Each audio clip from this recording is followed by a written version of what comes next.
팬은 스타에게 힘이 되어주는 존재로 연예인들에게는 꼭 필요한 존재이죠. 하지만 가끔 예외도 있는데요. 자신이 팬이라는 것을 무기로 삼아 연예인에게 선을 넘거나 무례한 행동을 하는 등 무개념 팬도 존재합니다. 이들은 스타에게 폭력을 행하거나 혹은 별도의 동의 없이 갑자기 스킨십을 하는 등 상식 밖의 행동으로 연예인들을 힘들게 하는데요. 과거 방탄소년단 팬사인회 현장에서도 이러한 무개념 팬이 등장했다고 합니다. 그 팬은 바로 중국인 혼마로 팬싸 도중 갑자기 전국의 머리를 때렸다고 하는데요. 과연 어떻게 된 일인지 오늘 한번 알아보도록 하겠습니다.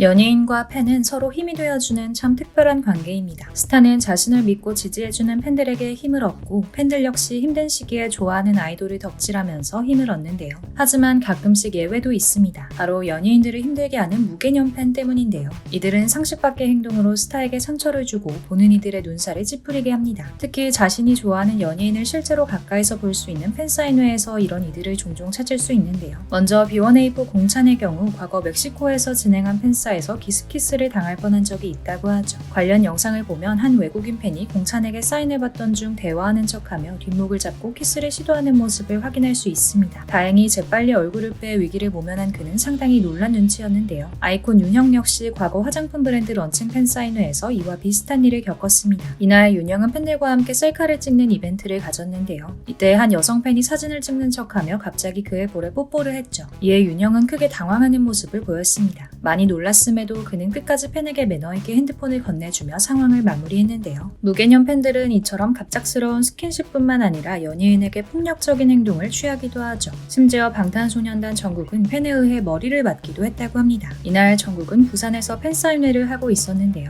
그때 갑자기 중국인 혼마가 정국의 머리를 때리는 행동을 보였습니다. 갑작스럽게 머리를 맞아 상당히 당황스러운 상황임에도 정국은 끝까지 미소를 잃지 않았는데요. 이 일로 인해 이날부로 방탄소년단 팬사인회에서는 스킨십이 금지됐다고 합니다. 정국의 머리를 때린 중국인 혼마는 원래 B2B 멤버 정일훈의 사생으로 악명 높았던 사람이라고 하는데요. 그가 B2B를 좋아했던 당시 SNS에 작성했던 글을 보면 원래 자기가 좋아하는 가수를 아낄 줄 모르고 선을 지킬 줄 모르는 사람인 것으로 보입니다. 정국뿐만 아니라 세븐틴의 멤버 조슈아도 이와 비슷한 일을 당했다고 하는데요. 그날 영상을 보면 한 팬이 갑자기 그에게 대뜸 물건을 던지는 모습을 확인할 수 있죠. 조슈아의 개인 팬페이지를 따로 운영할 정도로 그를 좋아했던 한 중국 팬은 눈에 다래끼가 나 컨디션이 안 좋았던 조슈아가 자신에게 표정이 밝지 않다고 느껴 이 같은 일을 저질렀다고 합니다. 이후 그 팬페이지에 한국인들은 자기 아이돌을 신처럼 모시는 그 버릇을 참 못 고친다며 일이 이렇게 된 건 내가 지금까지 조슈아한테 너무 잘해줘서 그런 것이라는 글을 올렸다고 하는데요. 자기의 잘못을 끝까지 인정하지 않는 그의 태도에 세븐틴 팬들은 크게 분노했다고 합니다. 당시 조슈아가 다래끼가 심해 팬사인회 시작 전에도 양해를 구했으며 팬들이랑 눈을 마주치기 위해 안대도 일부러 쓰지 않았다는 사실이 알려지자 그 팬에 대한 비판은 더욱 거세졌다고 하는데요. 팬사인회를 갈 정도로 좋아하는 가수에게 폭력을 행사하다니 상식적으로 도저히 이해할 수 없는 일이죠. 이제는 자신이 팬이라는 것을 무기로 삼아 스타들에게 선을 넘는 행동을 하는 무개념 팬들이 생기지 않기를 바랍니다.